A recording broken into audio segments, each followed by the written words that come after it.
You ready? I've been ready. What are we waiting for? The boy is mine. Let's go, Grizz, let's go! Oh, John Moran just broke the rim with that finish. Defense, take them ball! Defense, take them ball! Jared with a rejection. Give me that! Moran digs at it, knocks it away. Picked up by Pippen. Bob, Brendan Clark. On that rim!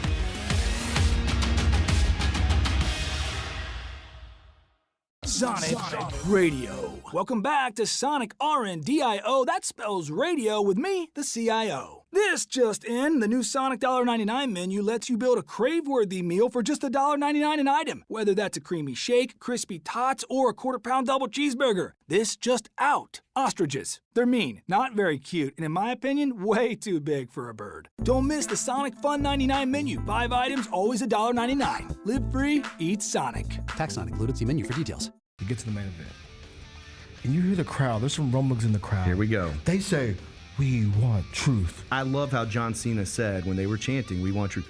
You can't handle the truth. There you go. I loved it. He takes the knee off, boom. Takes the mask off, boom. And it's our freaking truth.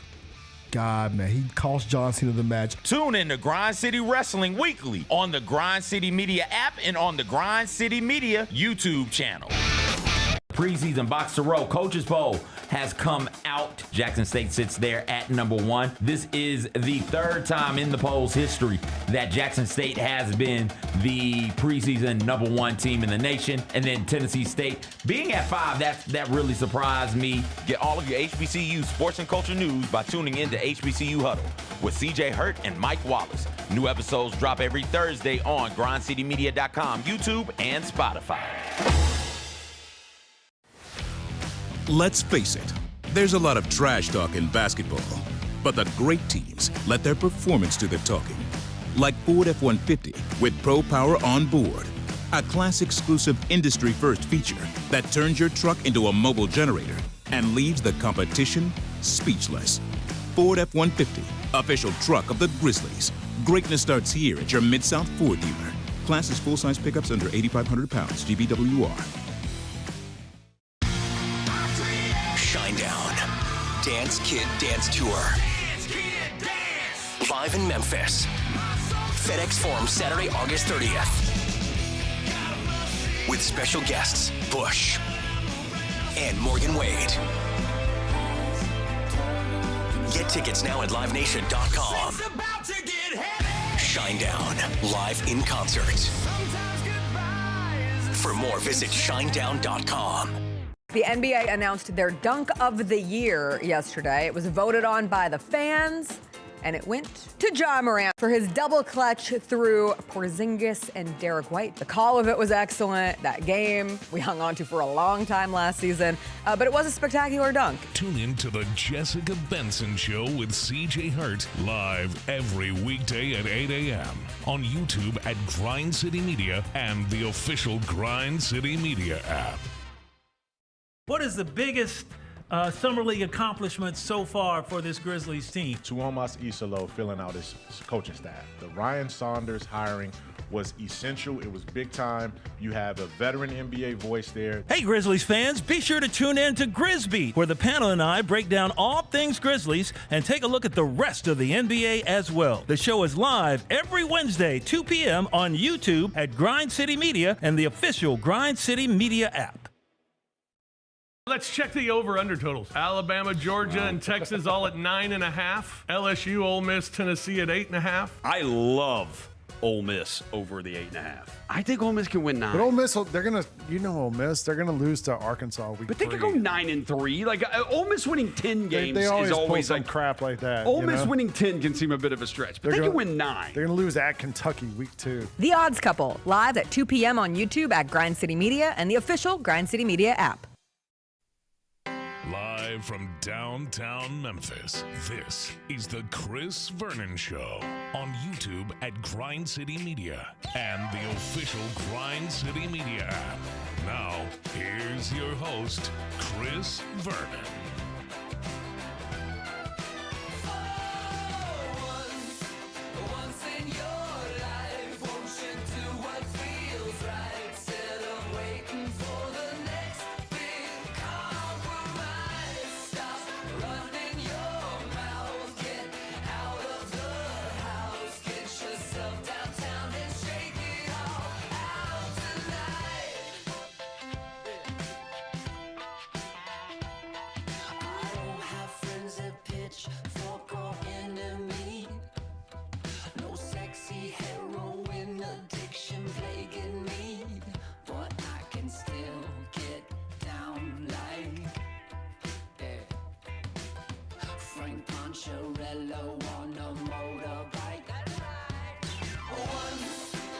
Here we go. It's noon on GrindCityMedia.com. It's Chris Vernon Show. Welcome. It is the Thursday, August 14th, 2025 edition of the show. Today on the show, NBA schedule is going to be coming out later today. It is going to come out at 2 o'clock Central, which will plan our fall and winter, as we'll get the Grizzlies schedule. Taylor Swift was on a podcast. You may have heard about that. We've got a bunch of NBA news that we're going to get to, including the broadcast schedule for this upcoming year. We've got a bunch of college football we're going to get to, and Phil Steele, the author of Phil Steele's College Football Preview, is going to join us to preview the upcoming college football season. It is a Thursday. It's nice outside. Smile. Let's do it. Turn it up.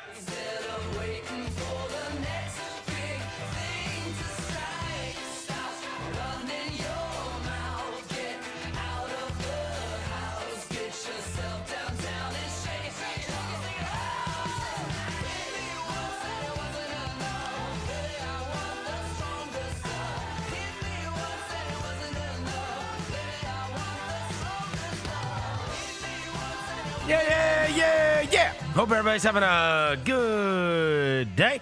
All right, bunch of stuff to get to on the show today, not the least of which is the NBA schedule is going to be released right after we get off the air today. There's going to be a special edition of Grizz Beat coming up at 2 o'clock featuring Rob Fisher, Eric Hasseltine, Jarvis Greer, and Mike Wallace, and they will take you through the schedule and everything that matters from it as it gets announced and drops right at 2 o'clock today. Before I get to anything, welcome John Roser to the show.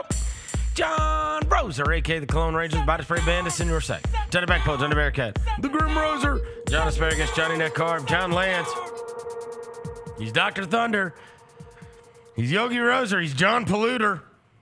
Hello, John. Hey, what's up? It's schedule release day. Yeah, Devin Walker's here. He's the microphone mangler, Senor Quasadilla, Mr. Math, Navajo Joe, the reporter, the photographer. He's Sir His. He's Walker 93. What's up, good people? I'm holding on tight. And my boy Mackie was holding on to that girl booty in that photo.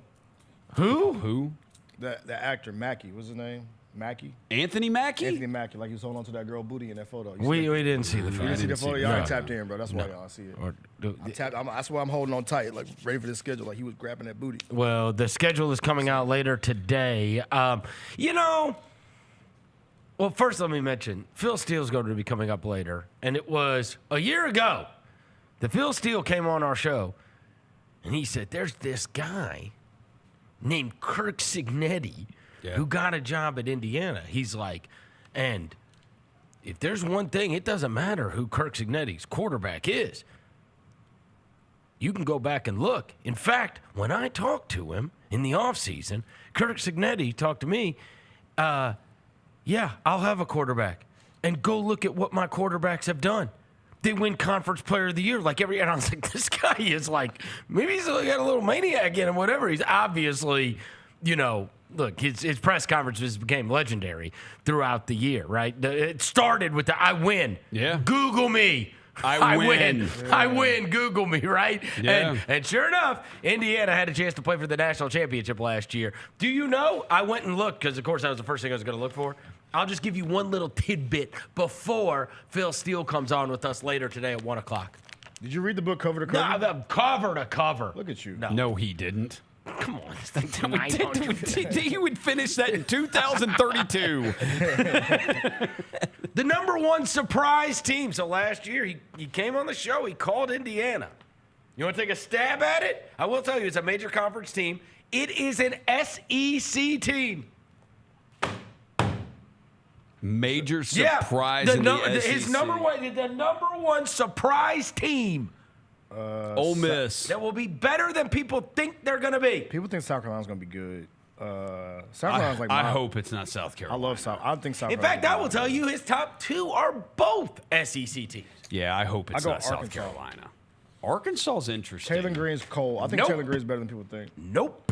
Florida. Florida and Oklahoma. Oklahoma. With Graham Mateer, because he hooped. John Mateer. And the running back. Number they got one. the running. Yeah, they got the running back too. Oklahoma, number one. Yeah, Jaden Ott. Surprise team. Yeah, they got that running back. Fast as crap. Yeah, Jaden Ott from Cal. He got hurt last year, but 2 years ago he rushed for like 1,300 yards, like 12 touchdowns or something. Number one. They're number one. Oklahoma, number two.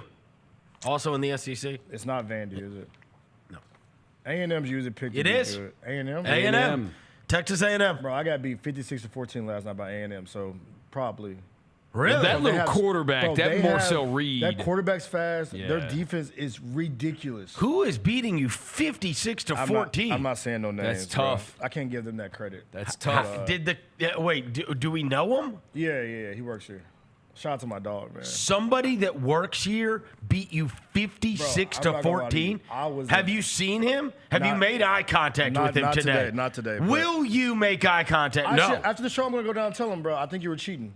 I texted him afterwards. I said, bro, that's the worst. Oh, you think he's on some Michigan Connor Stallion stuff? Bro, I'm telling you. You think he's... The Texas A&M defense is the most elite defense on the game. Mike Elko got a squad. So if they're really good, I'm like, yep. I saw that coming. Because they beat you. You got beat. Fair. That is a beat that you got beat by 42. I have Florida I can't believe you didn't quit. No, I'm a man of principle, Vernon. I don't quit. Come on. I don't quit. Ask Jalen. I don't quit. Really? I'm a man of principle, bro. You just take it. I don't lose that often. I don't lose that bad that often, but when I lose, gotta take it. Shout out Corey, man. Trust me. Shout out Corey downstairs. I went through it last year. I told you. I was on my headset and I could tell. It was a whole house of brothers yelling at me. Get Ollie going, Vinny Vernon. Get Ollie going. Get Ollie going. Hey. And I'd be like, all right. I was like, we're running off tackle, and Ollie would lose 4 more yards. I'm like, come on. I mean, Ollie Gordon was supposed to be amazing on that game. Sure enough, he did not have a great season. He didn't. No, so I knew.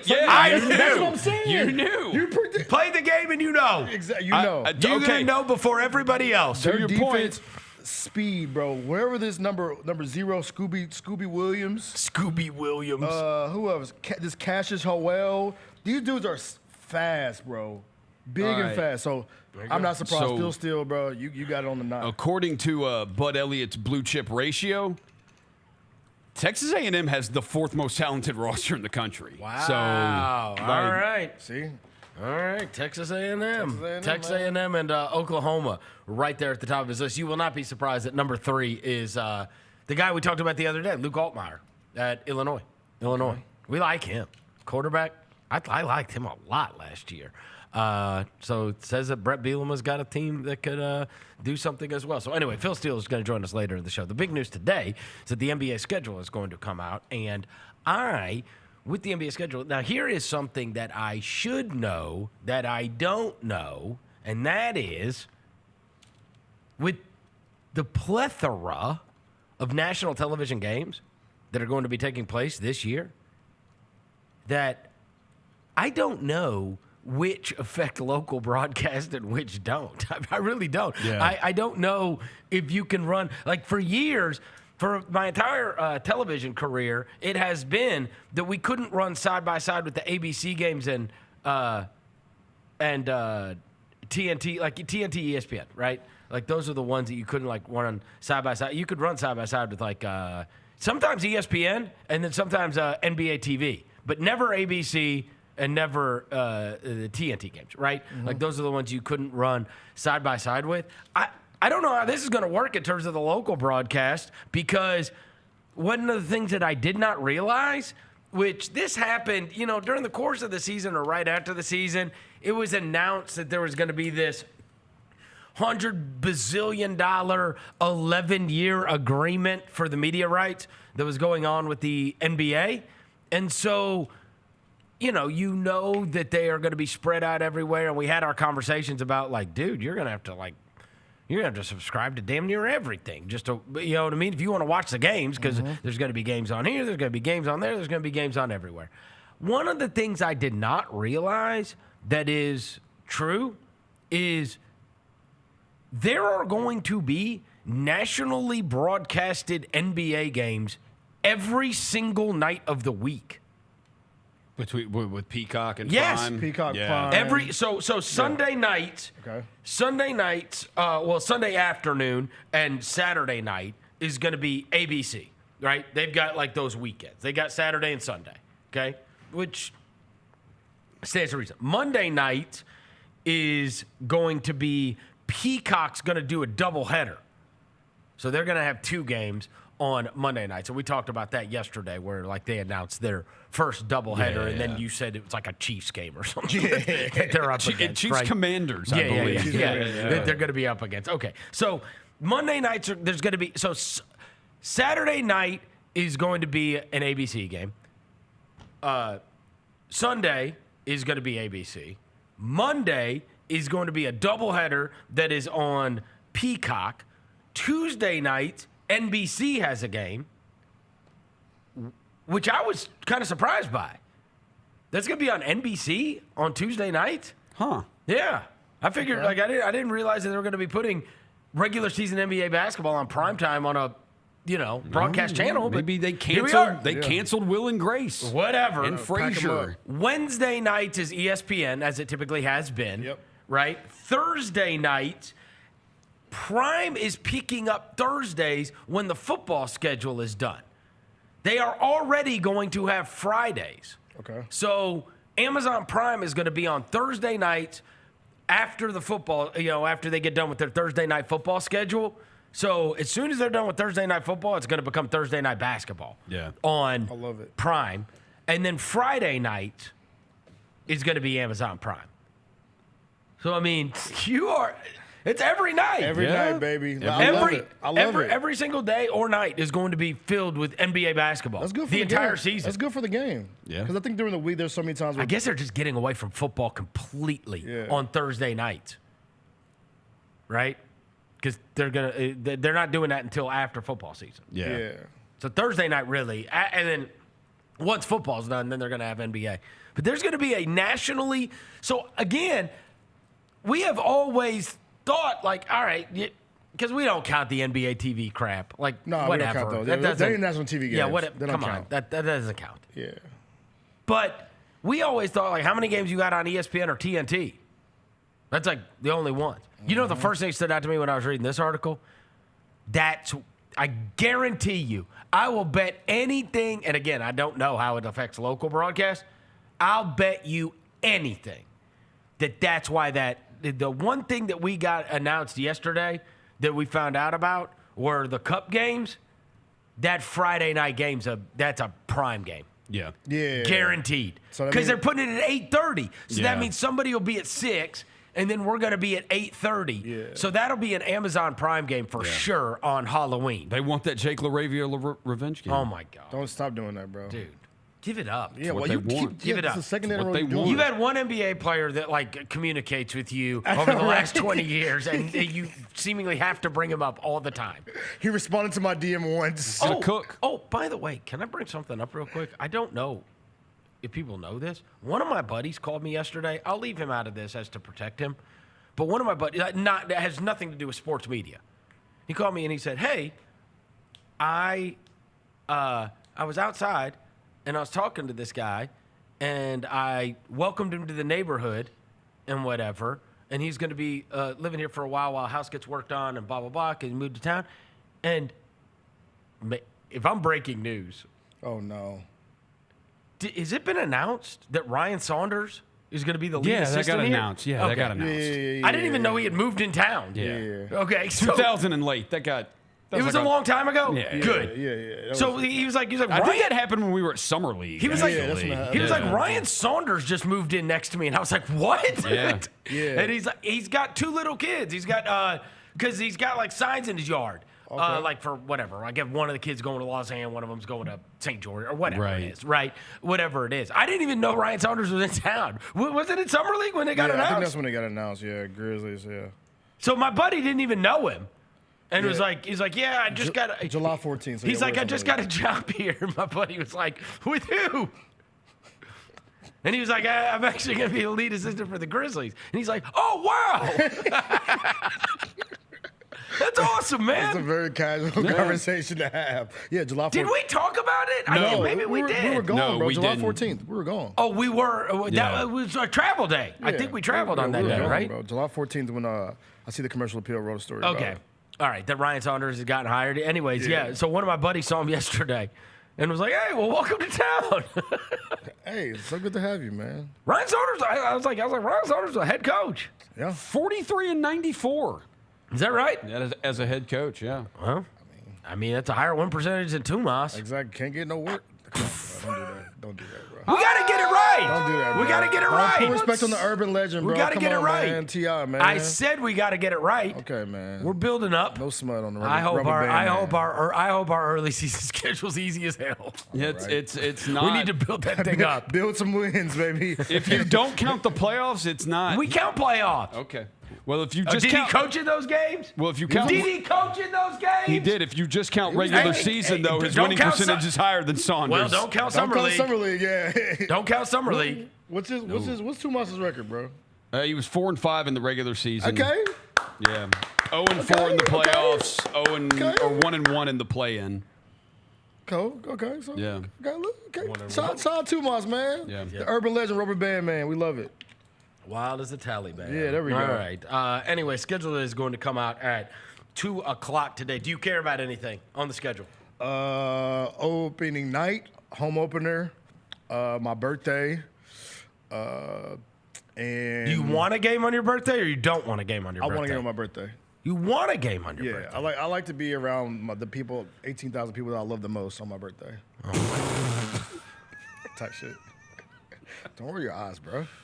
There's about 18,000 of my best friends in there. Put the corn. Give him the corn. Don't roll your eyes at me, bro. I ain't the only one getting corn on this show. Shout out to my people, man. Give him FedEx the Forum. I love corn. y'all, man. Why you do that?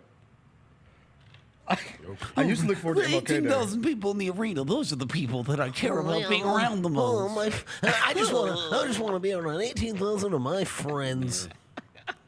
If you like the Grizzlies, you're my friend. Yeah. Half those people are annoying as hell.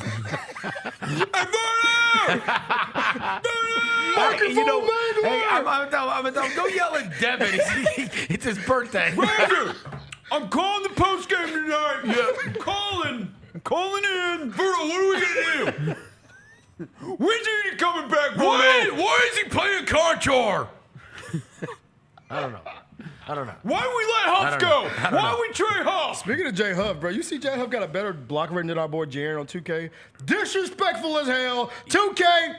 Did he really? Yeah. Got a better block rating than Jaron, Rudy Gobert. We don't like him, but better Rudy Gobert, better block rating than Giannis. Jalen, put it up. J Huff. How about that? All right. Well, look. Look at this. Look at this, bro. God, it's all bad news for Jaren Jackson. Look at this, man. Oh, it's bad news. It is bad news. Look. He's a depoy, bro.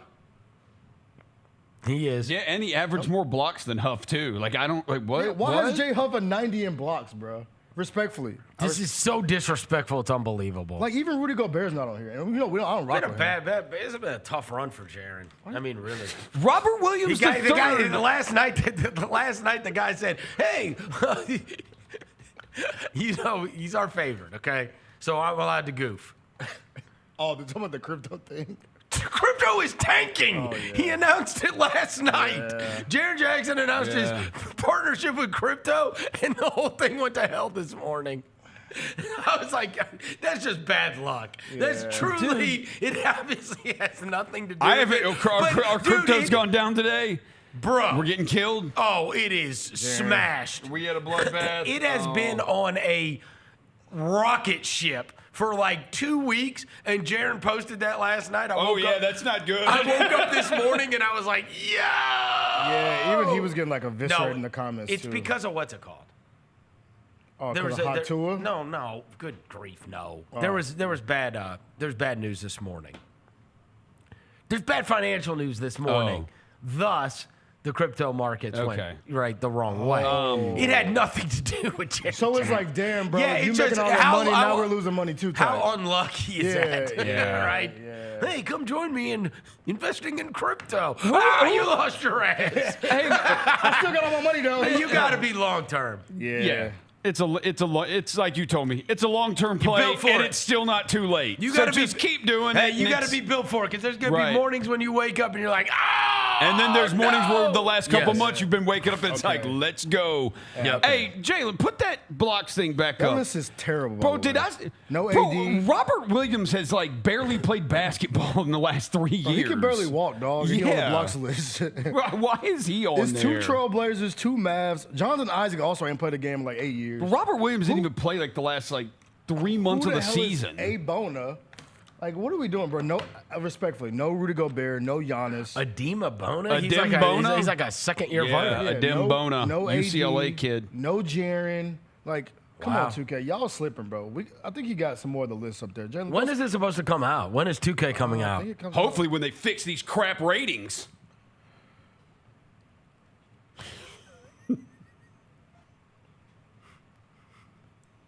What? They gotta fix them. Fix it, Ronnie. September Or I'm not buying your bullcrap game. September 5th, bro. September 5th. Never He bought doesn't that play the game. game. The You're past your prime, Ronnie. The best ever. This might have been, I don't know if you were here or not, but the best one ever is 2K came out and they had the all-time Grizzlies team and they had like Courtney Lee on it or whatever. And Tony went off on Ronnie 2K for like an hour on the show. I think I So was mad. there. I think I was there for that. And we got off the air and his agent called him and was like, "Stupid ass. Did you ever fill out that form I sent you so they can use your name and likeness on the game?" And he's like, "What form?"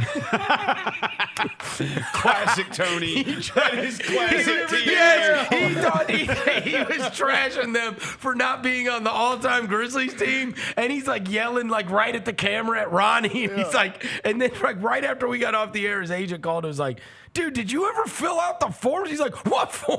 Classic TA. Tia, you gotta check your email. They got bro. him in the game though. They ended up getting him back in the game. You gotta check your email. Hey, I will say, Jaren got disrespected, but that Grizzly, one of our Grizzlies, I want to see if y'all can guess, who got some love in 2K this year? They're on a top 10 list, not named John Morant. Scottie Pippen Jr. Oh, damn, how'd you get that fast? Because you love Scottie Pippen Jr. How'd You do. How'd You get do that love fast? You've been on his nuts all summer. No. Yes, no, you no, have. No. You have been on his nuts I all told y'all summer. it was for 2 years. I've been telling y'all how cold Scotty is. You have not been telling us for 2 years not, Scottie for Pippen sure Jr. not. is I've been cold. telling y'all For sure you not. haven't. 2 years. For No, sure you not. haven't. Remember when Vernon was Luckily, like, these shows oh, are recorded. he's like, for oh, sure yeah. not. He's not going to be in the rotation. He's not going to be a productive player for us. He's the only one that hooped in the playoffs. That's not true. He is the only one Put that the list hooped in back the up, J-Law. playoffs. Dude, Look at he Scotty. is legit the only one that played well for us By in the the way, playoffs. Matisse Thybulle also ain't played a game in 8 years. Why is he on this list? Chris Dunn, respectfully. Keon, okay. I didn't even know Matisse Thybulle was still bro. in the league. Yeah, he's two years ago, it was not Scottie Pippen Jr. Oh, the only thing anybody he's talked new about was to Vince Ma- and Gigi. He's new to Monty Kamara, right? Is it? I thought that guy took his spot. Who? Tumani Kamara's the new Thybulle. Yeah, he is. Yeah. Except he's like better. He's a better version of He Thybulle. doesn't play, bro. No, he doesn't play. Like he played like how many That's games? crazy. Let me see. How many games do you think Matisse Thybulle How played does last year? Dyson Daniels not have like a 110 in steals? Yeah, he should have 100. I swear, the dude averaged like 4 steals a game. Desmond Bain agrees. Bro, Yeah. don't do that. See, y'all gotta stop doing that. I mean, He I was got just here 2 days Kawhi ago. for taking the ball from him the other day. You can't do that. That happened. Why do all of our jokes end up like Desmond Bain gets the ball taken from him? What's wrong with y'all? By the way, Matisse Thybulle played 15 games. And in fairness, we made these jokes when he played for us. Yeah, right. We did. We absolutely did. These are not new because he's gone. No. Yeah, These are not new jokes. By the way, you know, I saw there was that the floorboard sent a thank you note to the front office. He's not going to get beat to hell anymore by muscle dribbles. Muscle dribbles is insane. Thought that ball was going to go through I thought it was going to go through the thing. He evolved, bro. I know. He evolved. Remember his first year, he was dribbling the hell out of the Man, ball. he dribbled Dribbling hard as hell. Hard. He was dribbling like Popeye's first year. He evolved, though. Shout out DB, man. Des Bay. We with it. Anyways, yeah, so Scottie Pippen Jr. getting great. We're going to celebrate. He got 9th in steals on 2K on a list that Matisse Thybulle was number 1. He played 15 games. Okay. 2025. How many people do you think, like casual NBA fans, even know Matisse Thybulle's like still in the league? Nobody. He was popping in the bubble. Matisse Thybulle mom doesn't know he's still in the league. She's like, why don't I ever hear from you? The bubble, like, the bubble was 6 years ago. He was popping in the bubble, bro. That was 6 years ago. We do have Ja on the list, though. What? Ja's on 2 lists. He's on the drive and dunk list, and he's on the speed with the rock list. Which there are some people saying. Why did they give De'Aaron Fox 2004 graphics? Yeah, what is that? What are his eyeballs, man? It's like 2004. That's tough. All right, that's the fastest with the ball. Yeah, Ja, De'Aaron Fox, Jamal Shed. Yeah, what is he doing on this Jamal list? Shed. What in the heck? Yeah, Shout out Houston. Devin Carter's on this list. He barely. Jeremiah Fears hasn't even played an NBA game yet. Yeah, these lists are wicked. Okay. I like Maxey. All right, 2K. Look, everybody that plays 2K hates 2K every year anyway. And I don't think Amin Thompson is like. It's not like he's some amazing dribbler speeds. Like no, but he's the fastest human. Oh no, he is. He's like just the fastest human. He's the fastest human. Yes, that is for sure. So, anyways, Devin's going to look forward to 18,000 of his friends at his birthday. Will you give a better answer than him, please? He said, "My birthday in the home opener." Like he's friggin' 11. Yeah. Like you care about your birthday. Did I ask about the schedule to Haley, my 12-year-old, or Devin? He's like, I can't wait to go to the game on my birthday. Hey, bro. The 2 things I'm going to look at are when is our first game? When is our first game? And is there a game on my birthday? No smoke, bro. I'm looking forward to my birthday. Look, man. Hey, and home opener, and make sure we don't have a game on my ex's birthday. Why? Is she gonna go? Because I want to make sure I'm in the arena so I don't have to run into it. What are you looking forward to, Roger? You're gonna check your ex's birthday against the schedule? That is insane. Still on your mind, man. Look, bro, we got look. I get it. It's fresh. It's what are you looking fresh. forward to? No, Roger? He wants me to answer this question so bad. Because it hurt him. Because it hurt him the most. No one has ever taken a password away. Yeah. Nobody in my lifetime. That one hurt. Like he's gotten yelled at, probably slapped, whatever. But he has never gotten the Netflix taken away. He was more upset about that than the jerseys. No, that's to his core. That hit me right here. When I tried to open that Netflix and that joint said sign up, I said, "Oh, that's disrespectful." That's over. Yeah, it's all right. We are never, ever getting back together. We are never, ever. Offbeat ass dude over here. I listened to it. I listened to the Taylor Swift pod. I'll get to it in a minute. She cooked. What are you looking forward to? Home opener is always the absolute. It is. The home opener is the best. The same thing. And your birthday. Because you want to spend it with 18,000 of your closest friends. Well, so we play the day before my birthday. The lamest thing I've ever heard. I don't know if we play on my birthday. We play the day before my birthday here, though. We do, because they already announced that. It's one of the cup games. Then we won't. We're not Yeah, gonna have I doubt it. back to back. I don't know. Likely. I got to see the hustle schedule first. I'm not gonna see the hustle schedule for another couple weeks or whatever. So that's when I'll know what I'm really looking forward to. So your answer's maybe worse than mine, right? Yeah, no, it might be. Wow. I need to see the hustle schedule. Bro, the players on the hustle don't care about their schedule. Rosa, your answer may have been worse than mine. They probably don't even know who they play for. Yeah, all right. but- I honestly, I've got to find new people to do this show with. Yeah. I asked you, what are you looking forward to this schedule? And this idiot said his birthday, and you're like, I don't know. I need to see the hustle schedule first. All right, so like there are things I would look forward to. I'm going to need to see the hustle There schedule. used to be before things I look find- forward to. There used to be things I look Nerd. forward to. Like your birthday? No, I mean, usually- 'cause New usually we- Orleans. Whenever we would play on the road to New Orleans, because I'd go to a couple of Oh, those. here we go, but I don't drink anymore, so I'm not going to get... Now it's like, what do I look forward to Nothing. with regular season home games? Like I don't know. Because I used to like circle They MLK play Day, 82. but I know we're gonna be gone on that day. Like MLK Day used to be a Yeah, legitimate that's day for another me. one. I look forward to it. Like now it's not on There's there. certainly got to be players. I mean, We've of course, seen all of Bronze, them. Steph, Wemby. I don't care about Cooper Flag, bro. Respectfully. It's the day before my birthday, Cooper Flag. Like I don't care that. What? Like it's not circling. You don't care? Racist. Wow. Don't you start that narrative. That's Wow. crazy. These weirdos in these comments. That's crazy. What are you talking about? What are you talking about? What's crazy about it? You don't care about Cooper I don't care. Flag? I'm not circling when Cooper Flag's coming to Memphis. I mean, I'll be here. I'll be like, yo, Cooper. But he is when Ace Bailey comes to town. He's a black player.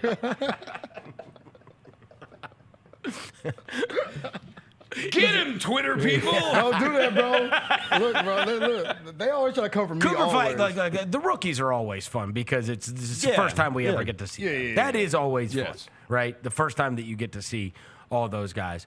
I would say of the guys that like I care about, like seeing in person, Curry is still right there. Yeah, Curry's good. Wemby. Wemby might be two. It's not just Wemby. I'd say Curry and Wemby, Wemby's up there. and then maybe Edwards. It's AE. I like seeing Edwards. it's the Fox Wemby combo. They only played like 5 games together last year, so like we haven't even seen it. I don't care about De'Aaron Fox.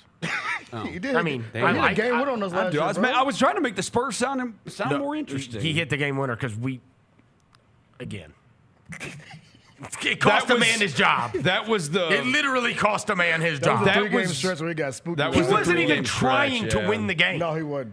He was literally attempting to lose the game, and we would not snatch the victory. We kept letting De'Aaron Fox go left, cross back right, elbow jumper. You know what? I'll say this. On a serious, I think when Oklahoma City comes here, because I think Yes. I think within our fan base and within the And we got smoked. we got smoked. Yeah, they killed us in the playoffs. So I think within our fan base, the energy is there, and I think that our players want to beat them too. And I Oklahoma City think, wanna win. honestly, I think I agree with the NBA. I think they, in terms of the guys that they're obviously going to put on national TV more, they're the ones I like to see. I mean, obviously, we're setting Curry and LeBron aside, right?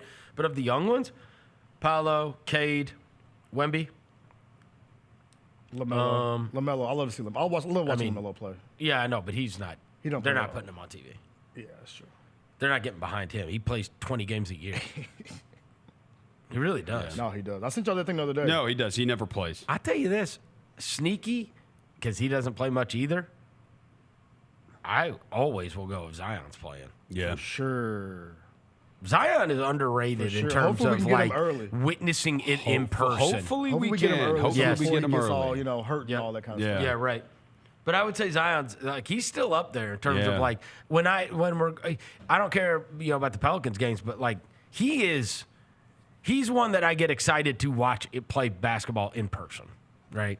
Of the guys that like I have seen before. I mean, and again, I watched him that year when they were coached by Van Gundy, and he ran point guard. Yeah. Oh, I mean, that was the most unbelievable things I've ever seen.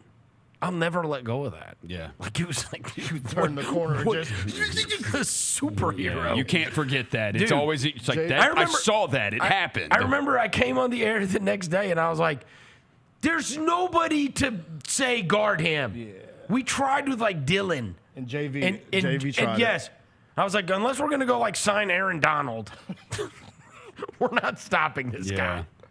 Like he was just. Yeah. I mean, that was seriously like something out of a Marvel movie. It really was like It the. was like, yeah. how is this guy doing? I mean, he was just way too big for small, your he's way small too guys, big. and he's too fast for your big guys. It's the tight end thing. It's the God. Antonio Gates, God, Tony Gonzalez thing. crazy. Yeah, so early Zion, the Rockets, I think, too. I think the Rockets will be fun. Especially with Rockets Durant now. Rockets will be fun. I think I'm going to circle Rockets. Yeah, you're right.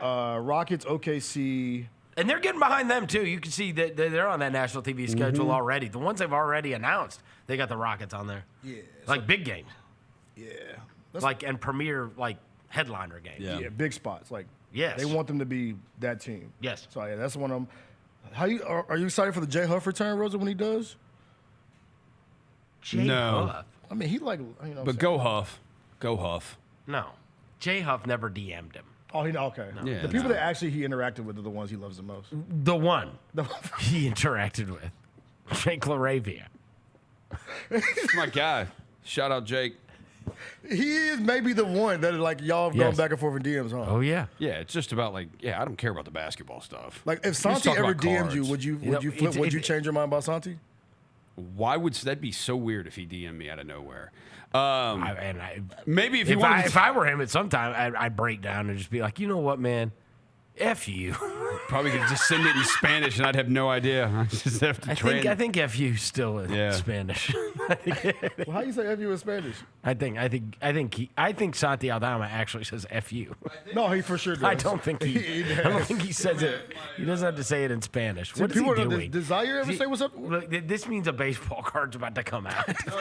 He's going. Where's he going? It usually means a baseball card's coming out. My notebook. Bad Santi stat. Remember I broke this out last year? I had said, and you told me, is that just a bunch of bad Santi stats? And I was like, then I wrote it on there. Hold it on, Rosa.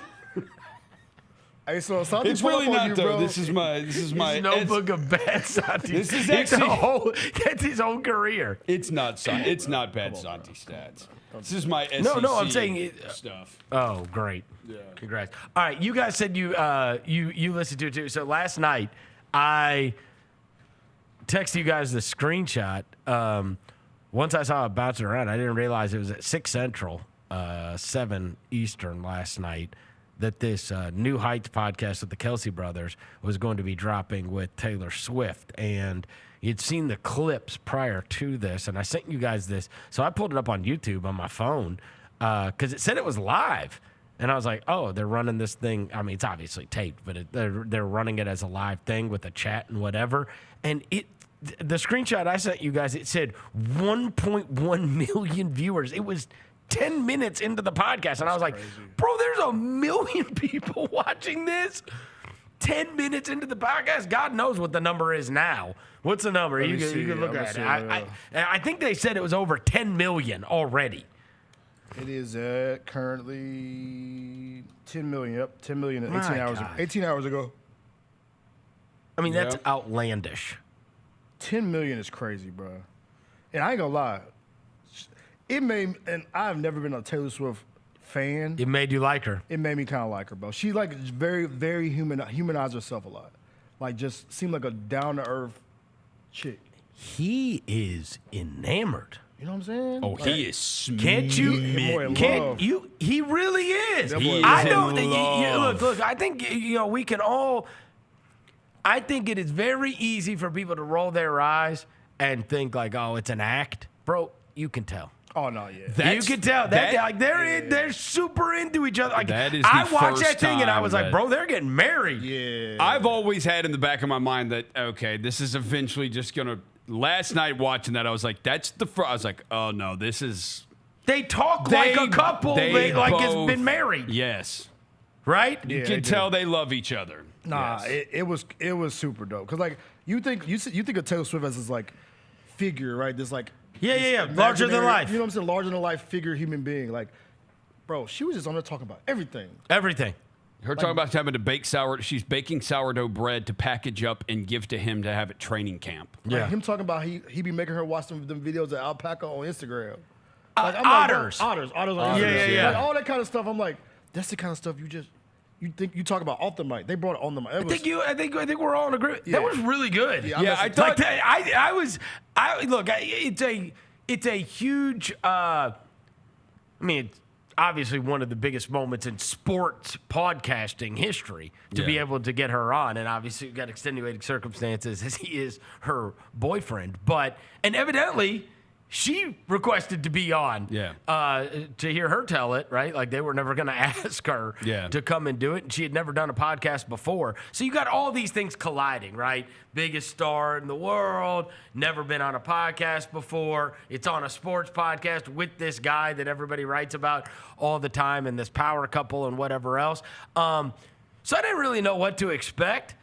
Other thing is, it's super long. Yeah, it's really long. Like I didn't think that. I figured it was going to be a short deal. It was going to be like a quick maybe. joint. Yeah. But I gotta be honest with you.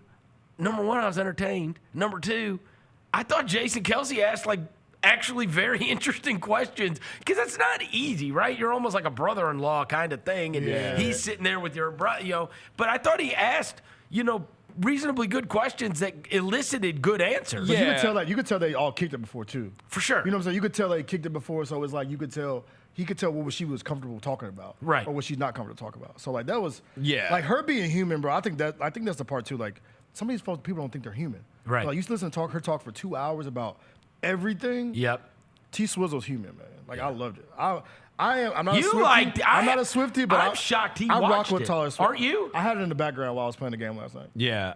I am surprised that you even cared. I didn't. Look, bro. I have to be a part of pop culture. It's Vernon. just that big of a moment. Yeah, it's I that gotta big of a be a part of moment. what the culture's talking about. You know what I'm saying? So I put it on the background while I got my ass kicked in college football. Roser, you think that was smart of me to buy that Kelsey rookie refractor when we were at the National? Maybe so. Look who's calling it, y'all. Who's bigger than him right now? Yeah. He's on the cover of GQ right now, right? Some of those pictures. I'm looking man, ridiculous. That By the picture way. is insane. I need that hat. Look like Razor Ramon. I need that hat. That big fur hat. I need that hat. I need one of those.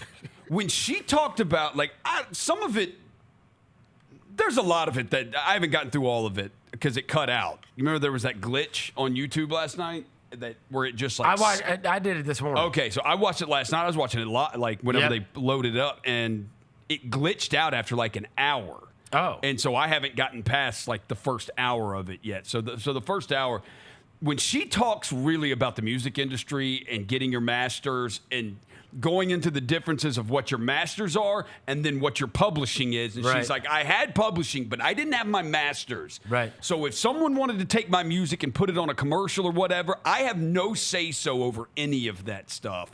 When she's going through with the difference, I thought that stuff is great because there's a lot of people that don't know about any of that stuff or understand it. Or understand any of it. A couple we live in a world where people are robots. We live in a world, bro, where people are robots everywhere they go. Everywhere they get into a microphone. We talk about this. We have this conversation all the time. People get into a microphone, they turn into robots now. Right.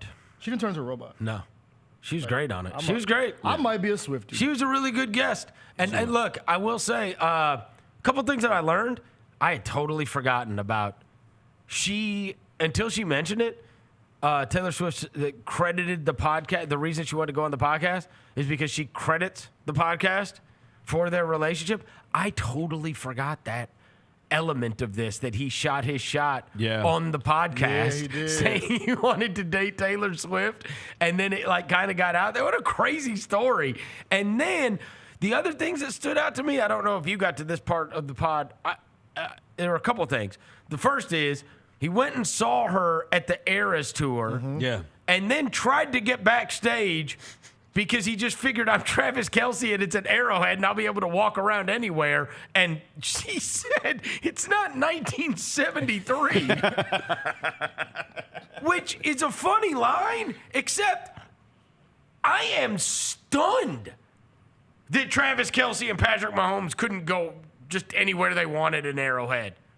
Even if Taylor Swift was there. Wouldn't you? I would have thought that honestly, I think John Morant could walk anywhere he wants in FedEx Forum. 1,000%. Yeah, right? I think so. That's what I view it through that prism. Right. Yeah, Travis Kelce and Patrick Mahomes. He was Super Bowls here, bro. Okay. He was with Mahomes. Okay, Yeah. I would bet you this. If Taylor Swift was playing FedEx Forum, John Morant could not walk anywhere he wanted to in the arena. You're probably right. I think that's what it is. You're probably right. That big of a She star. is way more you're right. famous. Dude, you're not just going to be able to walk around where she is. Yeah, maybe her, maybe like Bruno Mars. Maybe like who was another Ed Sheeran. A lot of famous music artists. That Maybe you're like not just gonna the be able Rolling to, Stones. Yeah. You know what I Paul mean? McCartney. Like Yeah. you're not gonna just. Yeah, you're right. Paul McCartney. Yeah. He's about to play the Pinnacle at Nashville. And then he's playing literally every major stadium in the country. I can't believe he's playing stadiums. He's Unbelievable. doing a small venue in Nashville. Oh, is that right? Yeah. Oh, yeah, we the talked about Pinnacle. it. Yeah, but Little they. small. Oh, that's okay. You know how much? You know how much those. You know how much Pinnacle got. Yeah, that's true. How much they're paying for that? Yeah. Shout out to Pinnacle. And to take and to have their big clients be able to come in town and tell them that you're going to Paul McCartney at a venue named after our business. Yeah. That's reserved for come people on, who are yeah. Yes. Shout out to Pinnacle. Yeah. Anyways, but him not being able to walk around Arrowhead, she mentioned that he I guess tried to get to the meet and greet or whatever to be able to meet her, and they were like, "Yeah, no, you're not."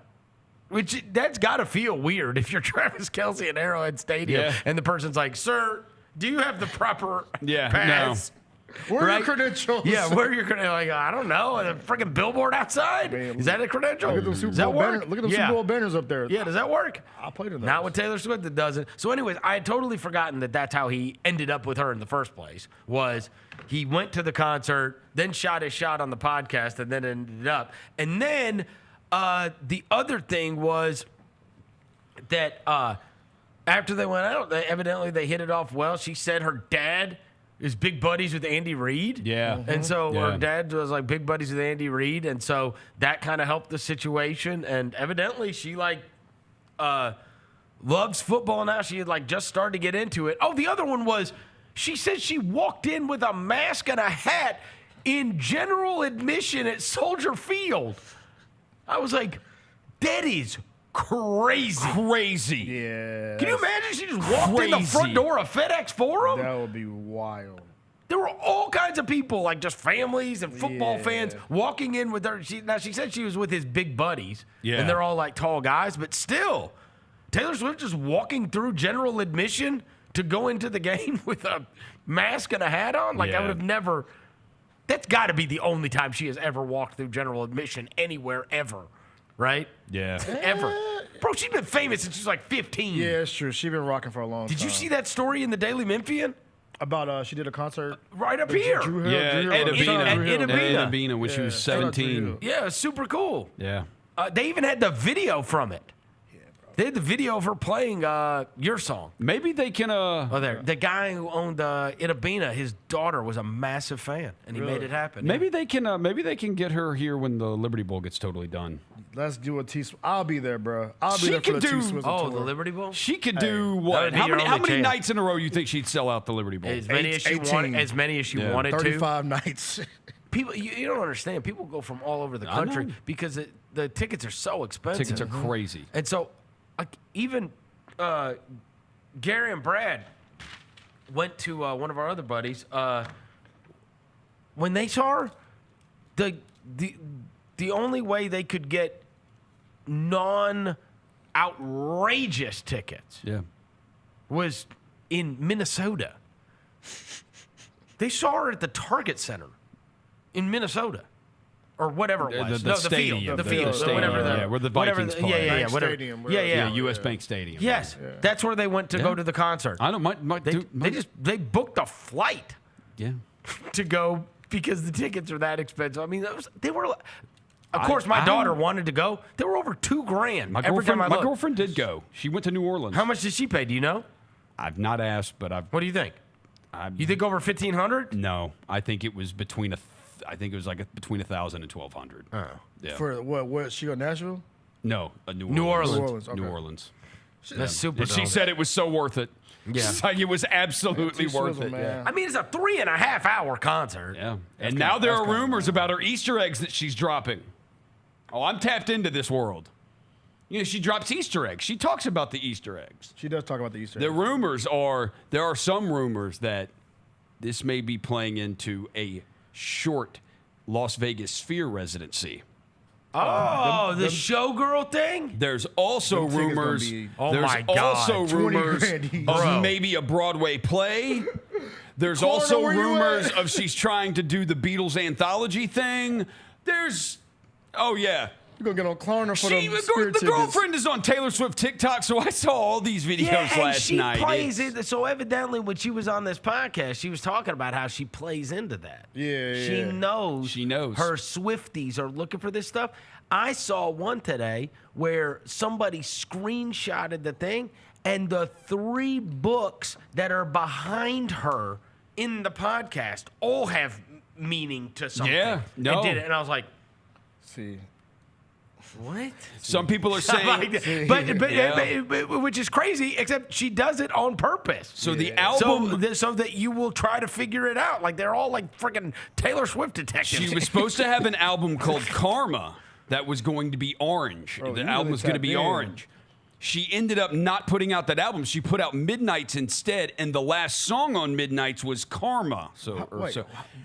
Now this album, TS12, The Life of a Showgirl, is orange, and they're thinking this is going to be what Karma was supposed to be. She's now back at this point in her life. Where'd you learn this? Dude, Taylor Swift TikTok, girlfriend's on. Like I said, there's also... Wait, you watch your girlfriend's TikTok? Yeah, I was sitting in bed. I mean, I can hear it. And I'm like, what in the hell are they talking about? And yeah. I'm watching. Let me find out. I'm watching. Let me There's find out your also. TikTok What if TS12 is a slight to TB12 because she's a Mahomes chick and not a Brady? There is TS12. one of her nemesis who has destroyed his own career in America, Kanye West. The Life of Pablo is an orange album. The Life of a Showgirl is an orange album. There's some. Brian Windhorse. And the most famous orange album is Frank Ocean, and she loves the ocean. Yeah.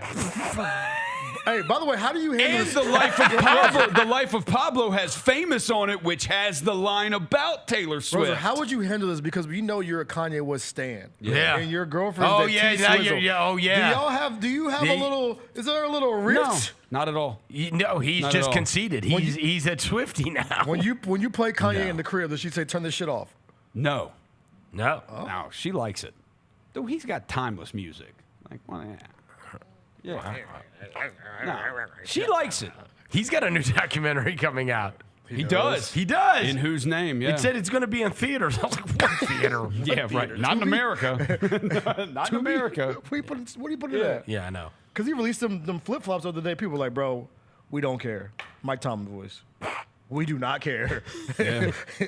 You know, like, Kanye, it's over, bro. Pack it up.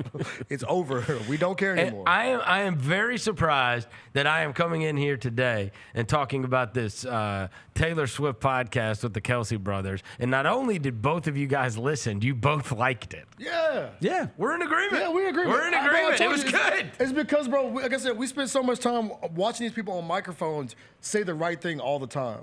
And they don't say how they really feel. And I have to hear her just laugh and joke and say this and say that. Yeah, like I don't think we truly got who she is. But I think we got a glimpse of it. I think it would take her going on like Rogan to really like sit down and have a conversation with some. Like she is talking to people she knows, so there's stuff she's not going to talk about. But if she really would just empty the clip on everything, like put her in a situation like that. Go on with Rogan. But 2 hours though, it's hard to be PR for 2 hours. Yeah, that's right. No, I thought no, for sure. So shout out T Swizzle, man. Yeah, I don't think you can fake for that long. Nah. I was just day with your boyfriend. He's upset. He doesn't man. Oh, he's been on it. He's on it. Get your human. All right, before we get, like we're gonna have Phil I Steele do. on. I was trying to read this thing earlier today about so they announced the AP all-time All-American team for college football, which these are like obviously if you're naming an all-time All-American team, this is going to be unbelievable. Also, something they should try to get in the football game, right? If they could get this in the football game, that would be awesome. And I was like, what? Why now? Like, it just seems random to me, right? That there were, why? Evidently, it is the news organization, the AP's celebration of their 100th anniversary. So they got 100 years of like naming all AP All-Americans, and so that's why they're doing like the 100-year team. Did you guys see the list by any chance? Okay, so the wide receiver, this is so good too. The wide receivers, Randy Moss and Larry Fitzgerald. Ooh. The tackles, Orlando Pace and Bill Fralick, who played in the 80s for Pitt. The guards, John Hanna from Alabama, Jim Parker from Ohio State, who played in the 50s. Center, Chuck Bednarik, who played for Penn in the 40s. The tight end, you want to take a crack at it? All-time AP All-American tight end. Tight end. It ain't, who was super ridiculous? Oh, Kellen Winslow. That's what I would have said. Yeah, Kellen Winslow. The junior. Yeah, junior. Yeah, the Miami joint. That's Miami. what I would have That's said. my first guess. Or Shockey. Yeah, or Shockey. They were both ridiculous. It's not. Tight end. That was Tyler Warren? It is a current player. I was stunned by this. All time. Kyle Pitts. You love this guy. In George college. Kittle? In college. In college. You loved him. I loved him in college. I also saw that he got internet bullied into shaving his head. Oh, yeah, he did. Because he had a receding hairline. Bro, he looks ridiculous, by the way. He was a rookie last year, Roser. This dude? Yes. Oh. That's who I'm talking about. I'm talking about this is the guy. Is it Brock Bowers? Brock Bowers, yeah. He's an all-time All-American. I mean, he is ridiculous, bro. Dude, Bowers was. The quarterback is Tim Tebow. Okay, you can't go wrong with that. Then the running backs, Barry Sanders and Herschel Walker. Yeah. The kicker, Sebastian Janikowski. Legend. And all-purpose Johnny Rodgers from Nebraska, who I believe won 2 Heisman trophies. So there's a lot of great players that obviously weren't on there. Defense, Hugh Green, who played in the late 70s for Pitt. Randy White, Cowboy great, played at Maryland. Dominican Sue. Yeah, he was ridiculous. Bronco Nagurski, who has an award named after him. He played in he played for Minnesota in 1929. We remember it well. Yeah. Linebackers, Dick Butkus, Derek Thomas, who was a monster at Alabama. Yeah. And then Chris Spielman from Ohio State. Then the corners, Charles Woodson and Deion Sanders. Yeah. Safeties, Ronnie Lott and Ed Reed. Ooh. And then punter, Torrey Taylor, who played for Iowa 2 years ago. Should have been Tom Hornsby. Timeless football. Unbelievable. Torrey Taylor, all time. I think Bowers was the one that I was like, wow. Yeah. He was the only one that I was like, really? 100 years? Yeah. I mean, Bowers. You got to be the best guy out of all 100 years. I mean, I will say, we saw Carson Beck last year without Bowers and Ladd McConkey. It didn't look too good. It didn't look too good. And he also had an amazing rookie season. Yeah, he did. Yeah. He looked like that. He was like first team. He made immediately. first team All Pro last year. Remember like his freshman year, we were like, "What is this? What in the Gronkowski is this?" He also, you remember when I saw him in that golf thing? He wears big pads. Yeah. He he looks does? way big. Dude, if you ever see him in street clothes, you can't believe it's Brock Bowers. Yeah. He looks like a normal human being. He wore the 1983 pads? Yes. That golf thing, he was like the on-course reporter. And when they said, now we're going to go down to the course and Brock Bowers, I was like, what the hell? Ain't no way. Ain't no way. That dude He runs has over like people. narrow shoulders. Yeah, He's not even he like is super like small. It's so weird. Yeah. Because when you saw him out on the field, he like had these huge shoulder pads on. I'm like, oh, this guy he's tapering. Yeah. Make himself look huge. Yeah. Shout out Brock He Bowers, is man. awesome though. Yeah. That stunned me. That somebody from 2 years ago was named the all-time greatest. You can't say that they were giving any love to the old head, right? Like, I mean, you figure just, yeah, hell, you could have named somebody from the 40s. We wouldn't have known any better. Yeah. I mean, look at like Keith Jackson. Like These are all like, the majority of those guys were all guys you knew about. Yeah, and there's no argument at all. It's like those are legends, stamped. Yeah, that running back thing. Come on, Herschel Walker and Barry Sanders. Good luck. Yeah, you ain't. Speed and strength, bro. If you want to put Reggie Bush on there, I would have been fine with it too. But Yeah. Yep. that's a good list. Phil Steele is the author of the penultimate magazine for college football season. Phil Steele's college football preview. He is going to join us on the other side. Chris Vernon Show. Speaking of Adidas, are these the Harden 10s? Yes. Yeah, Yes. I guess so. From what You guys don't speculation- sound too excited. It kind of looks like when you flush the toilet in the water. Yeah, it's like a whirlpool. Like a You know, whirlpool. wanna be phone positive. Yeah.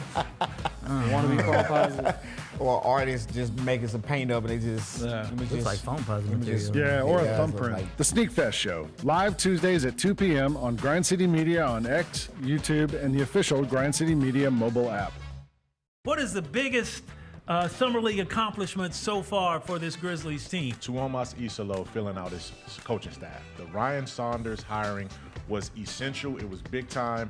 You have a veteran NBA voice there. Hey, Grizzlies fans, be sure to tune in to Grizbeat, where the panel and I break down all things Grizzlies and take a look at the rest of the NBA as well. The show is live every Wednesday, 2 p.m. on YouTube at Grind City Media and the official Grind City Media app.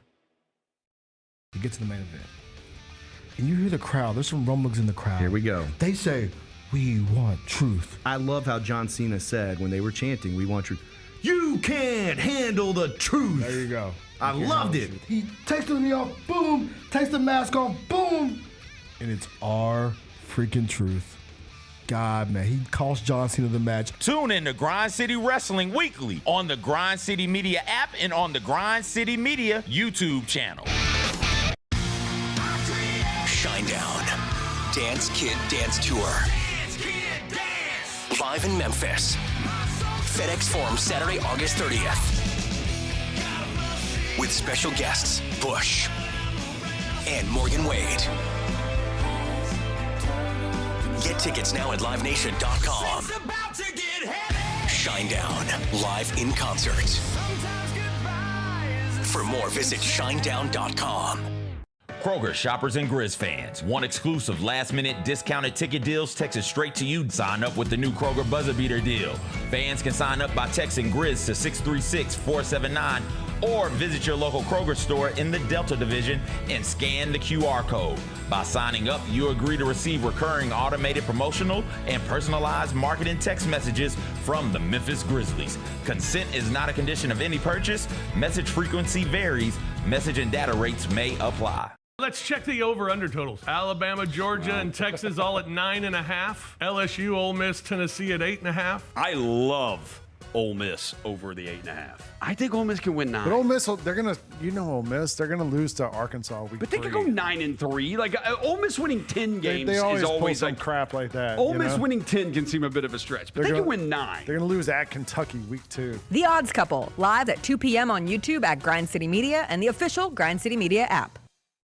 Scotty Scheffler ran away with the Open Championship this weekend. My God, this guy, he's not real. Have we reached the point with Scotty Scheffler where you don't have to care a thing about golf, but you still know there's a dude named Scotty Scheffler who is awesome at it? He is solidified himself as one of the greats in the sport. At this point, probably of all time. The Gary Parrish Show, live on weekdays at 10 a.m. on YouTube at Grind City Media and the official Grind City Media app. Catch us if you can at Southland Casino Hotel and win your share of up to $1.8 million in free play and prizes. Join us for drawings every Saturday in May, June, and July. Each month, over 900 winners will take home free play or drive off in a new car or motorcycle. Be there for all 6 grand finale drawings and try to catch us if you can, only at Southland Casino Hotel. Must be 21 up. Play responsibly. For help quitting, call 800-522-4700.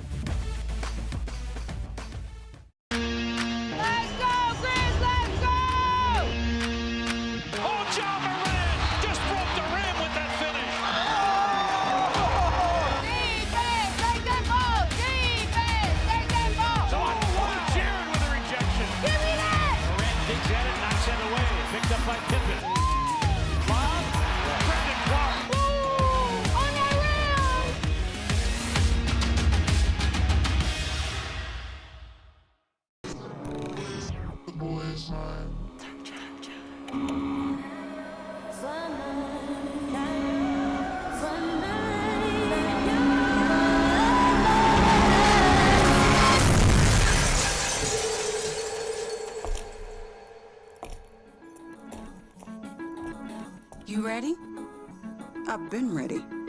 What are we waiting for?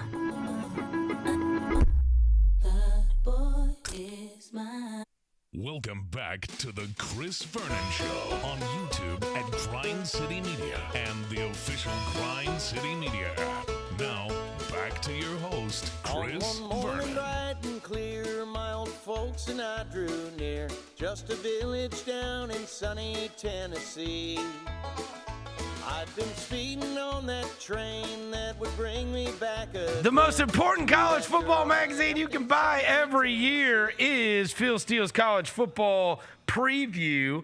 And every year we are joined by Phil Steele. Last year, you will recall, Phil Steele came on this show and informed all of us about Kirk Cignetti.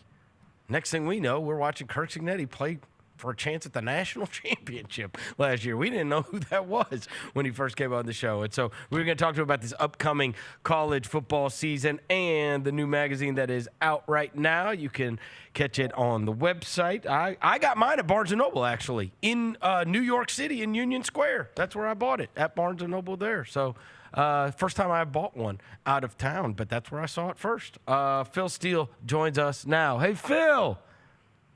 Hey, Chris, how the heck are you? Appreciate you picking up at that Barnes & Noble. That's their home office there. Union Square is that right? Yeah. Yeah, they had it right there. You know what? Prominently displayed. So you'll be happy to know that. I love it. I love it. There you go. I love Barnes & Noble, by the way. They instrumental in helping my magazine succeed. There you go. And by the way, let me just mention this. There is a brand new one in Memphis. I was driving by on Germantown Parkway. There's one next to Trader Joe's in Germantown now. A new Barnes & Noble. So they probably got Phil Steele's magazine right there if you want to go by and grab one today. All right, Phil, I gave you credit because last year you came on the show with us and you told us about Kirk Cignetti, and surely you did not think it was going to go that well for Indiana last year when you were playing him up to us. I tell you what, he had a heck of a year. And, you look at the schedule, the players he brought in from James Madison with him. And here's the interesting thing about this year's Indiana team. You know, a lot of people are thinking they're going to take a step back, but when we're over the team with Coach Cignetti this year, they may actually be a little bit more talented than last year's squad across the board. The big question mark for Indiana this year is going to be the schedule, whereas last year they only faced one winning team on the road. That was Ohio State. This year they have to play Iowa, Oregon, and Penn State all on the road. But if they win that Iowa game, they've got a shot at getting back to the playoff this year. All right, well, so the question I remembered last year was, all right, give me some new coaches or a new coach that's going to be somewhere that you think can make a profound impact. How about this year, whether it is the head coach or maybe it is coordinators that have been brought on board? Who are some of the new faces that we'll see on the sideline that you think will have a profound impact on the programs they're going to be taking over? Yeah, let me start with the coordinator at Oklahoma, and it's Ben Arbuckle, and he steps into a really good situation because last year at Oklahoma, they had 0 returning starters on the offensive line. They lost their top 5 receivers at one point to injury, and naturally they struggled on offense. Well, this year, they have a much more veteran offensive line. They get those injured receivers back, plus they added in some players, and they go from a weakness to a strength at receiver. You take a look at the running back core. They added in Jaden Ott, who was the top running back out of the Pac-12 2 years ago, to team with Javonte Barnes. And then they bring in John Mateer, who was his quarterback at Washington State last year. All of a sudden, Oklahoma has an offense to go along with that outstanding defense, which last year held opponents to 87 yards per game below their average, number 6 in the country. Now, this year's Oklahoma has a better schedule. It's still tough, but last year they only had 3 SEC home games. This year, they only have 3 true SEC road games. I think Oklahoma can go from 6-7 all the way to potentially even making the playoff this year. Oh, wow. Yeah, you have them as your number 1 surprise team in this year's edition of the magazine. Interestingly enough, number 2 is also an SEC team. That's Texas A&M. Tell me why Texas A&M is your number 2 surprise team. You know, last year, for starters, Mike Elko is 3 for 3 and outperforming my expectations.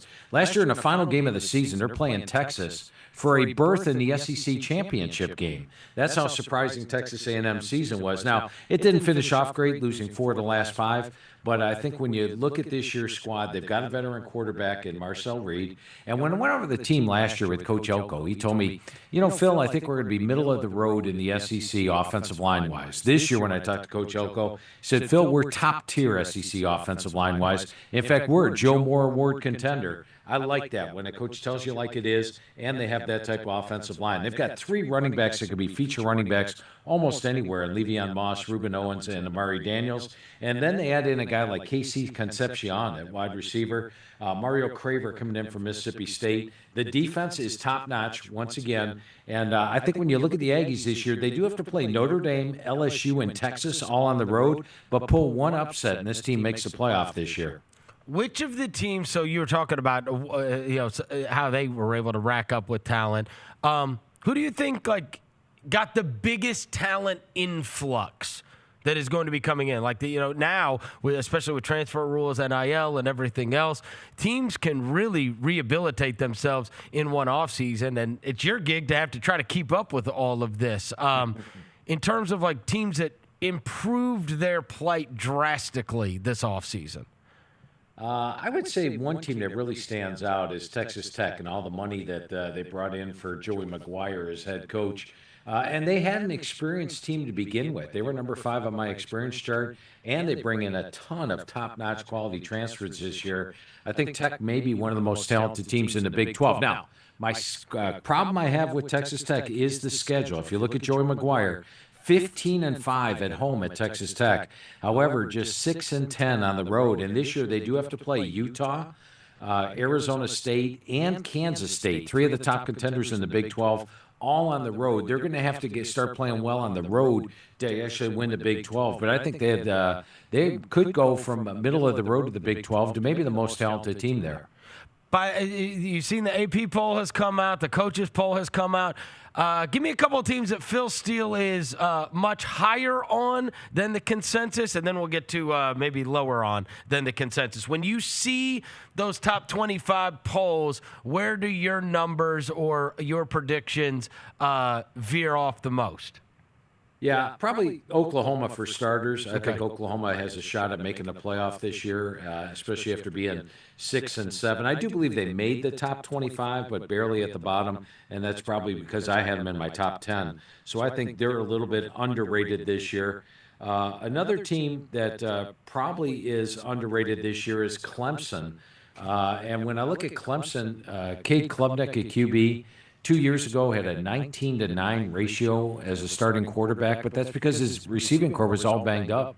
They had lost their top 3 receivers prior to the season. Last year, he got those injured receivers back. They added to the mix, and all of a sudden, 36 touchdowns, 6 interceptions.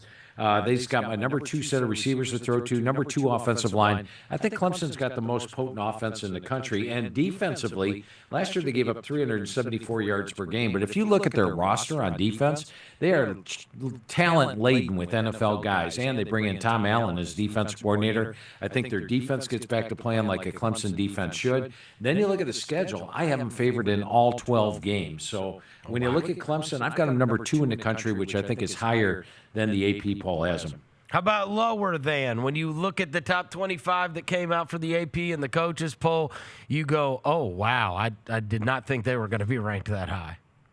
Well, I thought they would be ranked this high, but I don't think at the end of the year they will be ranked this high. And it's South Carolina. And it's not because I don't like the talent of South Carolina. I mean, they've got Lenora Sellers, Superman, back at quarterback.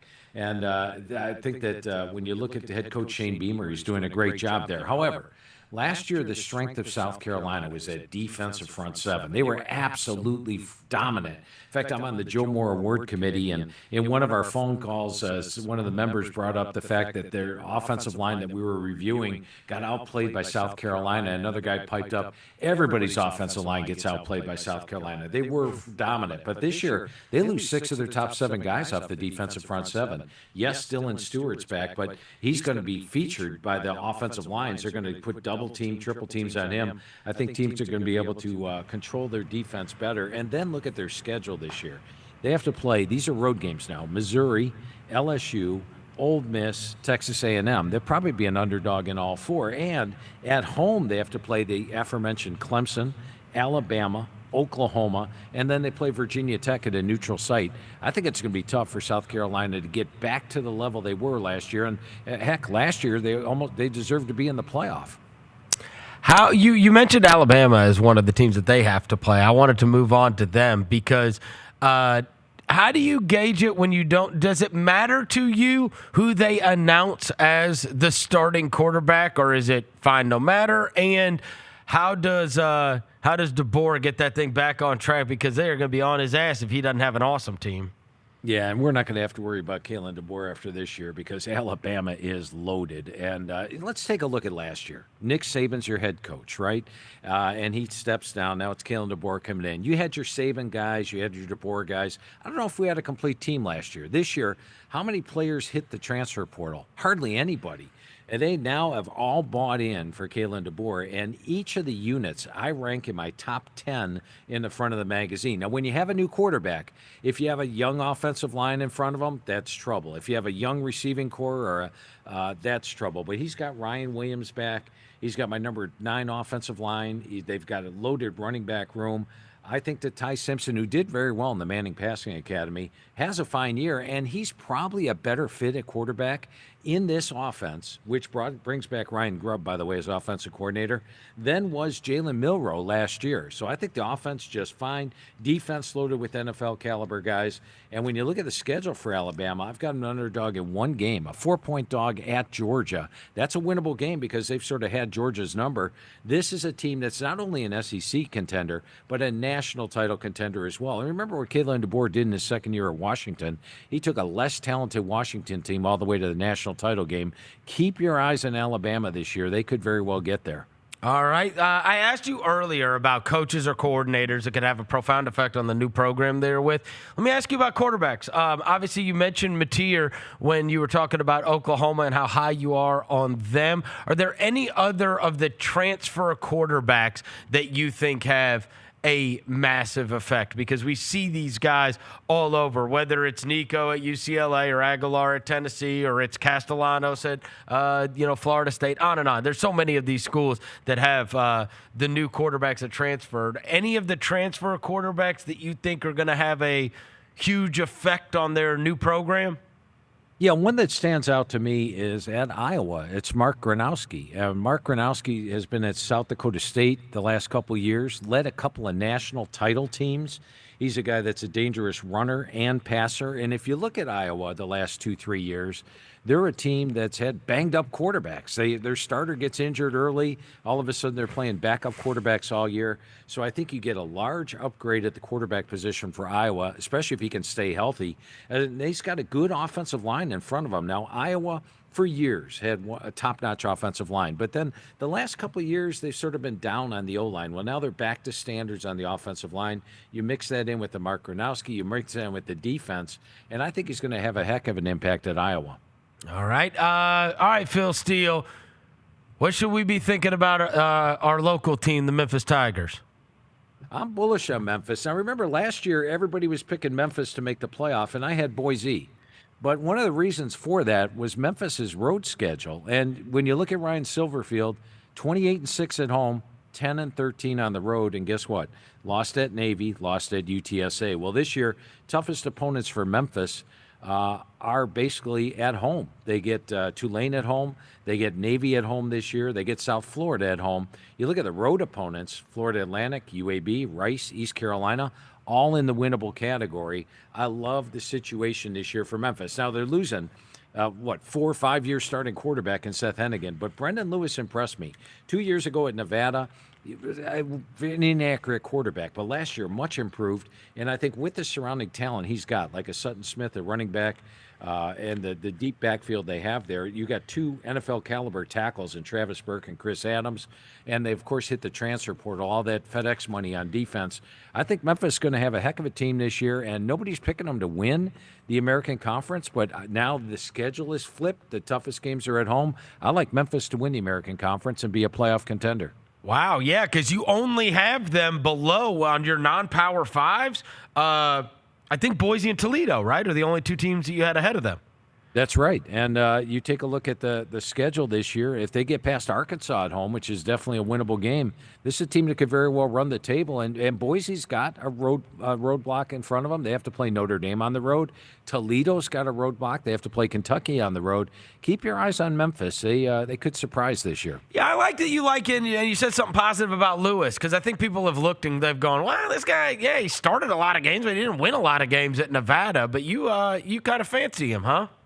Yeah, you take a look. 2 years ago, I wasn't wild about him. The completion percentage, the ratio. But last year, Nevada actually surprised me in a lot of games. They were a very inexperienced team last year. They were one of the least experienced teams in the country. And Lewis almost led them to upsets on a weekly basis. And he finished hitting 68% with a 16-7 ratio. So greatly improved in all areas accuracy-wise. Dangerous runner, didn't have a great supporting cast last year, has a much better supporting cast and a more veteran offense in front of him this year. I think he's going to have himself a fine year, especially if he shows the improvement he did from 23 to 24. So last year, I remember you telling us that you talked to Signetti, you talked to Billy Napier, you talked to a lot of these different coaches, especially when you're trying to do your research and you're trying to put together the magazine. Who is the coach or coaches that you talked to while you were putting together the magazine that you ended up leaving the conversation thinking differently about that team and where you were going to rank them? You know, the one that might stand out to me is might be Lance, well, two of them. Number one, Signetti, because, as I mentioned, I thought they lost a lot from last year, and this year I actually feel they have more talent than last year. The other one's Kansas and Lance Leipold, and I'll tell you why. Last year when I went over the team with Lance Leipold, he's like, we have a senior offensive line, senior receivers, senior running backs. Everything was seniors, senior-laden team. So in my head, heading into the phone call with him, I'm like, wow, they lost a lot of seniors from last year. But they've got Jalen Daniels back at quarterback. I like what they did in the transfer portal, the particular players that they brought in. And they returned Foster and Baines on the offensive line. The receiving core is probably upgraded. Last year's underachieved. So now I'm actually thinking with Kansas, where originally I thought down, definitely down, that after losing so many close games last year, and they finished beating 3 ranked teams in a row at the end of the year, Kansas could surprise some folks this year, and they're actually going to be better than last year, even though I thought after losing all those seniors, they'd be weaker. How much harder has putting this magazine together been in the NIL era? Ridiculous, just ridiculous. This second portal is a killer, Chris. I think when you take a look at it, the portal closed the end of April. So I used to be able to go to the press in the middle of May because I'd be talking to coaches after spring practice ended, and some teams' spring ends in March. So I could talk to coaches after a week when they have their post-exit interviews. This year, I had to wait till the portal closed at the end of April. So now I'm trying to cram 136 coaches' calls, and they take like an hour plus a piece, all into the month of May. Couldn't even do it. I had to drag 13 calls into June, and even then I couldn't talk to them all. There was 10 coaches I couldn't get to because of the schedules and lining everything up. And then you're trying to rewrite the magazine all in the final couple weeks of the magazine process and get this thing to the press at the start of June. I think if they keep the second portal, I may have to move the print in the magazine another week back next year. Oh, really? It's just too much information that you've got to get in there in a short amount of time, right? Yeah, and to adjust 9 sets of power ratings and make all the changes, and you do learn a lot talking to these head coaches about their squad and how they feel about it. It was very hectic in the month of May and into June this year. Yeah, and how are you still able to have such a successful magazine, do you think? You've seen what's happened to the magazine industry, and yet still people rely on it. I mean, is it part of it, in terms of like just the business of being Phil Steele and having this thing for so long and it standing the test of time? Like me going to a bookstore to buy a magazine, I will be honest with you, Phil, it's the only magazine I have bought in like, I don't know when. I don't know when the last time, outside of maybe like an airport, if I bought like a Golf Digest or something just to read on the plane. But other than this, it's like, how do you think that this is, especially with the internet era and everything else, that you've been able to pull this off with still having a relevant product like this, even though? Yeah, that's a great question, Chris. And I've got a definitive answer for you. It's actually quicker and easier to use than the internet. I've got 2 full pages on every team. All the information you want on every team is on those 2 full pages. Now, if I asked you for a score from 3 years ago, you could close your eyes and point to the part of the page where it's on. If I asked you who the leading rusher was last year and how many yards he had, you could point right there. If I asked you who the starting left tackle was, you could close your eyes and point right to him. All the information laid out, same spot every page. You have access to the internet, right? Let's go to the Kansas homepage. All right, find me a score from 3 years ago. What are you, 10 clicks away from actually finding it because all the websites are laid out differently? How about the leading rusher from last year? 3-4 clicks away. It's faster and easier to use than the internet. That's why everybody in TV and radio uses the magazine, because it's quicker to research things. And I think just it's like getting 136 media guides rolled into one, except a lot better because all the information is in the same spot on every page. Yeah, I agree with you. It's been able to stand the test of time as a magazine because of the resource that it is. All right, before I let you go, you might as well fire off to Phil Steele about questions you have about the season before we get done with them. All right, Phil, I got to go too because they're in the area. Ole Miss obviously replacing Jackson Dart with Austin Simmons, which everybody seems to think that kid's going to be great. But Ole Miss's defense was really good last year, and they got to replace a lot of guys there. And then also the team east of us, Tennessee. Yeah, you hit it on the head with the defense. That's probably my biggest question mark. I think Simmons is going to come in and do well. Now, he's not going to be Jackson Dart this year. We saw Dart in the first preseason game look pretty good.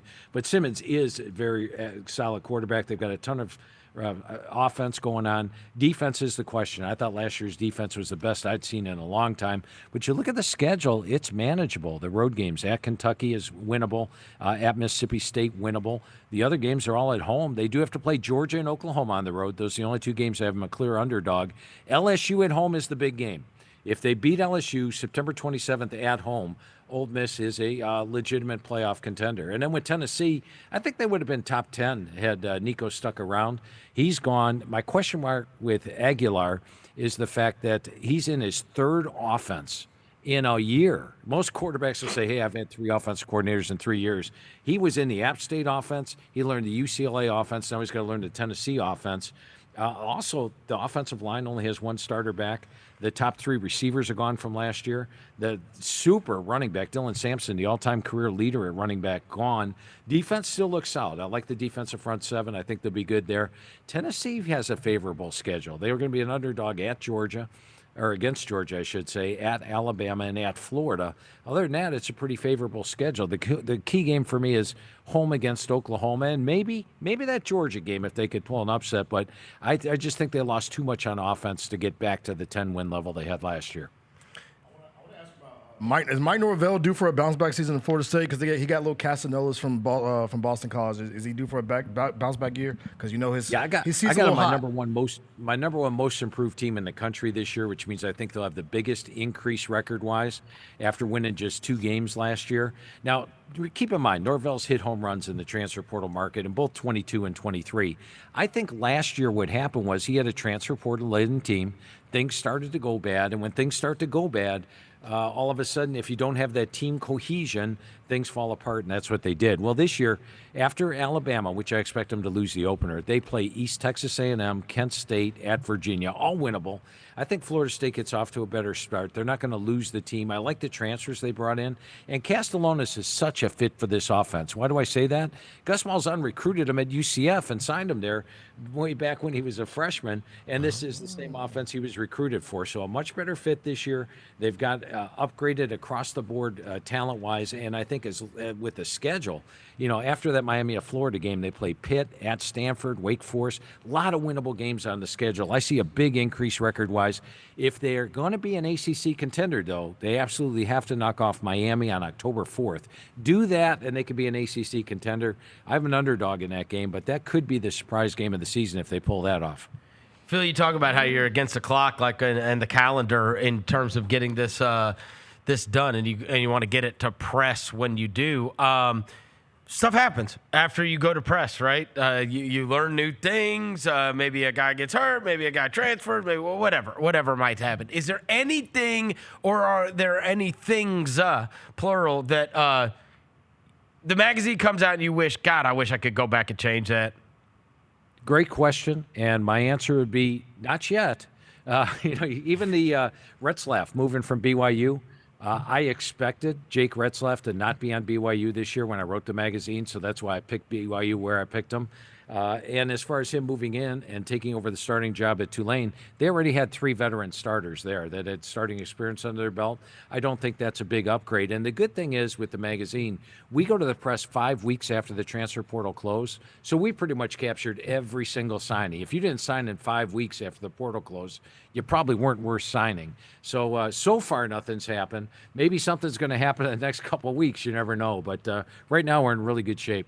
And your opinion has not changed on anything that you put in there? Because obviously you attach your names to all manner of predictions in this. Yeah, probably the only thing I might have changed, I've got Michigan 4, and then I've got Illinois and Indiana tied for 5. I'm going to tie those guys all at one spot because Michigan does have to play Nebraska, USC on the road, Oklahoma on the road, and Ohio State at home. But that's a really, really minor difference. But I've done like 200 of these shows so far this summer. And during the course of me talking about all the different teams, I'm like, maybe I should have tied Indiana and Illinois with Michigan. That's probably the only change I would have made. Hey, that's pretty high accuracy. If you've had the magazine come out and you wouldn't change anything about it. We love the magazine. The book the experts cannot do without Phil Steele's college football preview. You can find it on Phil's website. You can also find it. I got mine at Barnes and Noble. You can find it at local booksellers. Phil, you're the best. Thanks, buddy. Hey, a lot of fun talking football with you guys today. Thanks for having me on. My man. Thanks, Phil. Phil Steele, college football preview. There it is. The GOAT. Bro, when he starts reeling off, think about all those Power 4 teams he's got to know. Bruh. But when this dude just rolls off his tongue, the 2 starting tackles for Memphis, like it's nothing. Off the top of the dome, man. Yeah. I bought this thing for more than 20 years. Yeah. Like literally, That's every a year. thick book too, bro. That's a thick book. It is honestly the best $20 I spend every year. Really? For college football. Yes, for college football, because like he was saying, you can flip. Is all you have to do is get to the team, and then you've got here's what happened. I use this all the time, especially throughout the year for gambling purposes. It's immense because you can go back and look. I can tell you. So I flipped to Wake Forest, right? I can tell you what Wake Forest did every year going back to 2020. I can tell you their schedule and who they lost to. Yeah. So I can tell you, so the last 3 times they played against Georgia Tech, and he's right. It is faster than going through the internet and trying to look up every friggin' result every year. Yeah, because you can do it with every team. Yeah. It's amazing. Shout out Phil so Steele, good. Man. Hey, bullish on Memphis. I love it. Hey, did you like freaking John Ball? I know, right? Sneaking that in there. He couldn't help himself. Go home tomorrow and be like, he couldn't help himself. Hey, sweetheart. He couldn't help himself. Hey, sweetheart. I talked to Phil Steele today. I made sure I mentioned Austin Simmons. Yeah. Hey, sweetheart. I asked him about Ole Miss. And he said you got nerd. Hey, sweetheart. I asked him about Ole Miss for you. I asked him about Austin. I said, Austin Simmons shouldn't be a big drop off from Jackson Dart. Shut your ass up. Yeah, bro. Shut up. She ain't listening or watching the show. She is. She does listen to the show. John Reb. She does not. John Reb. Did you know? Hey, Phil, did you know he's already graduated? Roger, how many Ole Miss games are you going to be at this year? Do you know I have a Heisman Trophy bet on Austin Simmons, man? So. Shut up, nerd. I may go to the Florida game in November if we don't have a game. If I don't have a hustle game and we don't have a game here, I may sure I go to the Florida game. Are you gonna wear Ole Miss polo? Oh my God. No, I'm not gonna wear. She's and you go she's root, and you would go. He'll have a coach's polo. Yeah. He'll have. He's gonna have friggin' croakies on those glasses in no time. The chubbies. Oh, you gonna have chubbies on? Chubbies. No, I'm not wearing chubbies. The Vineyard Vines coach's polo. Yeah. The croakies. No. Yeah. No. What, you wear a red t-shirt? Oh, hey, don't act like them on clouds aren't in the mail. Yeah, that's just on the way. That's just on the way right now. No. Hey, why are you saying no? I'm not wearing on clouds. Hey, and not there yet. I'll wear Adidas. Hey, you know when we really lost him? Oh no. wearing now? I'm wearing Adidas. Yeah. What? The vest. Oh! when he straps vest? when you have a real vest, The like little a real vest, vest bro. with a polo on underneath Yeah, it. the vest, when you yeah. wear the vest, like a Peter Zippo. Millar vest or something. the Patagonia I've got a joints. Peter Millar quarter zip. Yeah, you Yeah, do. you do. You Dude, I bet got you that. do. I got that thing for like $15 at TJ Maxx. Shout out TJ Maxx. Fake. It's Peter Millar. Well, it's fine by me.